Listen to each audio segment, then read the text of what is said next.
ปลาสดค่ะ ปลาสดเลยนะคะ ใช่ ที่นี่สดทุกวันเลยแม่เขาจะค่อยๆ ใหญ่ ลว จะ ก ลูก นะ ไหมคะใส่ไม่ถูกอ่ะ หั่นเองจ้ะ หั่นเอง ชอบหั่นชิ้นใหญ่ๆมันสวย ม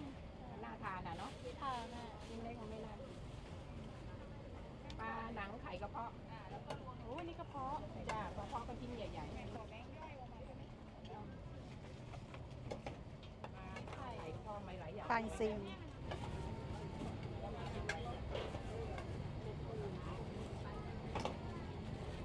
เด็ดไข่ทางนู้นเข้ามา ก็ทำส่วนของมันนะลูกแต่เวลาคนไม่ได้ของเข้ามา เขาลวกชามต่อชามเลยเนี่ย